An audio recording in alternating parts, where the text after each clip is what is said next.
Ako po ay magre-report sa inyo. Ang inyo pong senador na inyo pong iniluklok sa Senado, nagre-report. Isang araw po sa isang hearing sa Senate, budget hearing hinggil sa proposed budget ng DPWH. Ako po ay nagmungkahe sa mga taga DPWH and I'm very happy to tell you, to let you know na tinanggap nila yung aking mungkahe at recommendation na gagawin daw nila. At ano po yung nirekomenda ko? Kasi nga po kung mapapansin nyo, yung mga ginagawang construction project ng DPWH sa mga kalsada, ang daming beses na po may mga nadisgrasya dyan. At meron pa nga pong mga namatay. Ilan na po yung mga trabahador ng contractor na naipit sa heavy equipment, naputulan ng kamay, naputulan ng paa. And yet, pag lalapitan nung na-aksidente ang contractor para magpatulong, wala. Nga, pahirapan. Pupunta sa barangay, ipapabarangay niya. Proseso eh. And then, tatawagin yung contractor, hindi magsisipot yung contractor. And then, pupunta sa DPWH. DPWH, hindi action. Tatawagin yung contractor. Nagkakaroon ng delaying tactics. And then, pupunta sa atin, napipilitan yung contractor magbayad. In some cases, in fairness naman sa contractor, halimbawa, may namatay, isang motorista, na-shoot sa isang butas na hindi natakpan ng contractor, namatay. Offer naman yung contractor in fairness, 10,000, 20,000. Nag-offer pa. Kung hindi ba naman napakabalasubas. Totoo po yan. Maraming beses na po kami nakatanggap ng ganung reklamo na nadidisgrasya yung mga manggagawa doon sa construction site, road repair, na dahil sa kapabayaan po ng contractor.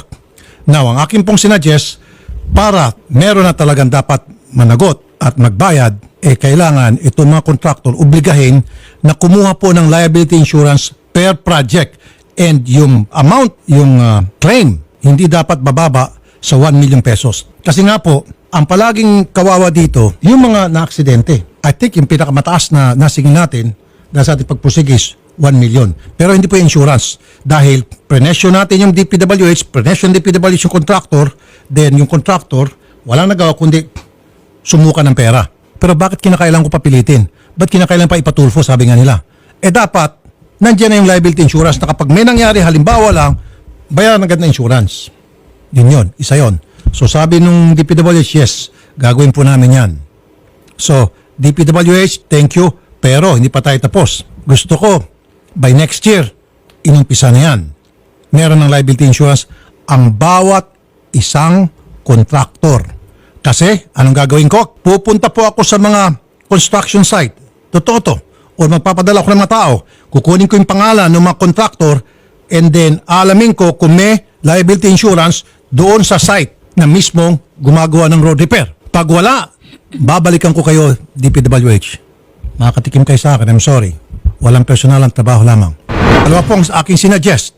Tuwing may bidding para sa isang project at may nanalo na contractor, ang ginagawa nitong malaking contractor, principal contractor kung tawagin, isa-sub ko niya. Okay? Ngayon, tingnan niyo po yung daliri ko. Ito si principal. Isa-sub ko niya yung proyekto.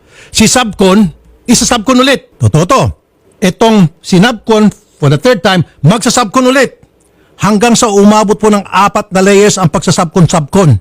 Now, itong si principal, it's not fair na wala po siyang ginawang trabaho, laway lamang, at ginamit lang niyang kanyang lisensya, at kumita siya. 10% siguro, I don't know, 15, 20. Ito naman si subcon, another 10%. Again, wala siyang ginawa, walang gamit na nanggaling sa kanya. Dahil ipinasubcon. By the time na darating na doon sa paggawa na ng semento, maliit na lang. Siguro po, 60% na lang ng amount ng proyekto. Well, teka muna, sasabihin ni District Engineer, paano si Eddie?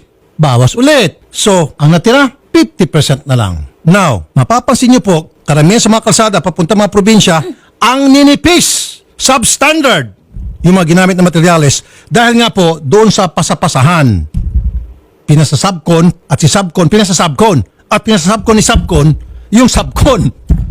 Napapano pa? Totoo po yan.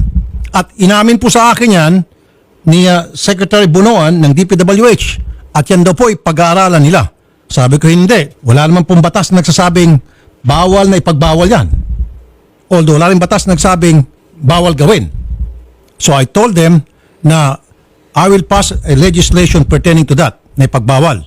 However, kasi yung legislation, matagal pa po yan, kung pwede, umpisahan na nila on their own, moto proprio, na sila mismo, on their own initiative, magsasabing, from now on, kung sino yung nag-bid, gawa sila memo. Yun lang ang may karapatan gumawa ng proyekto.